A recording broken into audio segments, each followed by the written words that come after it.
So it's real important. It's a really neglected area that most people don't practice.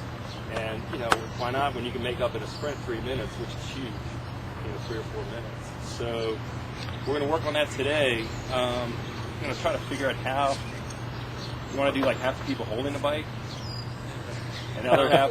I don't know. Half the reason I wanted to do it in the field was so we had some grass to fall on. Well, so I don't know no one's if that going to helps you out fall. at all. I guess the I don't know how you want to do rack it. or whatever, right? Yeah, I mean, I've done it before where people just, you hold your partner's bike, like everybody. Oh, there's a up. bike rack right there. Yeah, I guess we can probably fit 5 in there at a time. Yeah. So does anybody have any questions before we start on anything, any races they've had, or any points they want to go over on transition? Everything. Everything? Well, all right. The one thing I have a problem, and I see your shoes don't have it either. I got. Oh, you got your you got little tabs in the back. Yeah. See, that's the problem I have. I have a problem with getting in my running shoes. Yeah, you want to get a, triathlon specific ones. Mm-hmm. You might be able to sew something in there, but it's important. I shouldn't keep in the bag like this because it crushes them, and you want to make sure it's as wide open as possible so you can get in and out. I mean, these I can slip on in seconds. What kind are those? I don't even know. I don't know where. They're Nike. I've probably had these for 10 years. I only wear them in races.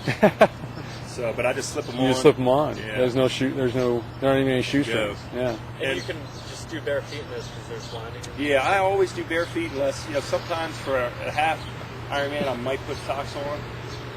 That's going to take, I did Eagleman 2006 and lost by a second in the Clydesdales, the Masters. I didn't even know the guy was around. I looked around, I didn't see anybody. And I had somebody took photographs and the guy's just blowing by me with, 10 feet from the line. So, a couple more seconds in transition, I think. Would have won. But, well, that's the other thing about socks. I mean, I think halves you're supposed to. It's recommended to more or less wear socks. I mean, and if you're not worried about, it probably takes you maybe 30 seconds or so to put them on. And for a half, especially a hot one, I would definitely recommend it. If you're just looking to finish, have a good time, PR, something like that, I would definitely wear them. But I also don't train in them a lot of times, so I'm used to not wearing them. It wouldn't be something like, the usual saying is don't try anything on race day, nothing new. So, but anything usually a half and over, you would wear them. And if you don't care about your time or if you're prone to blisters, I would definitely wear them. Okay. Some people powder their shoes, to make it easier. I've never done it, but it makes it a little bit faster, slide it in and out. It's not that big of a deal. Do you all know how to put on a wetsuit and take it off? Not very well. Well, I'll just go over quickly, kind of, to put it on. I'm not going to actually put it on because that would be a workout. But I always try to get to races. I get there really early. I've been to races like the first one. It's still dark out, and I just like to relax and take my time and set everything up. Plus, you get a good spot on the bike rack. I want it on the end, or even in the middle. At the end of the bike racks, there's usually, let's say they put 2 together, and there's usually like 2 or 3 foot space. That gives you a lot of extra space to put your transition bag, and I just throw that down there. So I hate being jammed up in the middle, and if you can pick a spot, that's the best way to do it on the ends or at the end of a rack. That's they're joined together, so you get some extra room. But for putting on the wetsuit, what I do is almost turn it completely inside out. So there's basically only about a foot left, and then you just slide that on, and then you roll it up as it.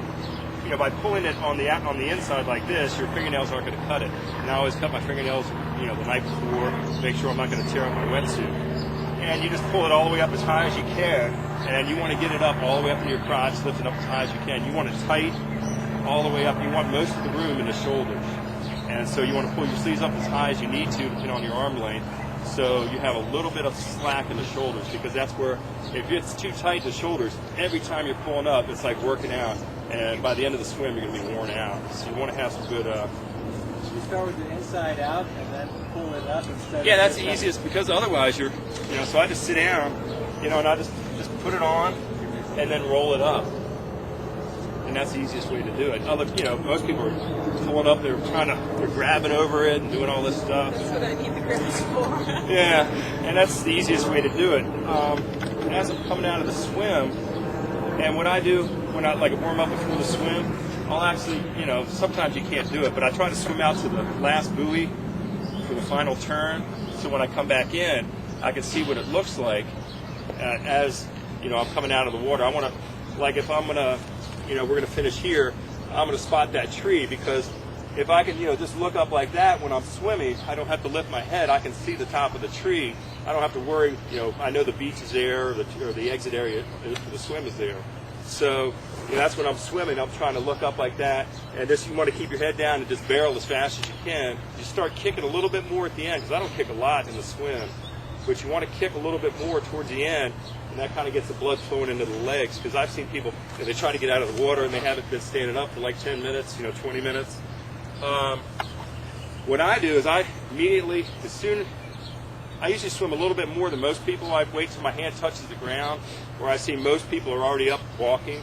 As soon as I get out, I rip it off my hat, my goggles, and then I just start peeling this stuff down. And I get all the way down to my waist, and I'm sprinting as fast as I can. I'm breathing like a maniac, because you're hyperventilating from the swim. And you go all the way to the transition area. You've got your goggles and the cap, everything's off. So when you get there, you're just ripping it down. There's really no easy way. It takes time. That's the worst part. But I always wear a wetsuit no matter what. I think it saves you time, even in a sprint. It might take 10 seconds or 20 seconds to take off, but you're going to save. Because I'm not a great swimmer, so I need all the buoyancy I can get. So that's just one of the tips for the wetsuit. And what I do is when I set up my transition area,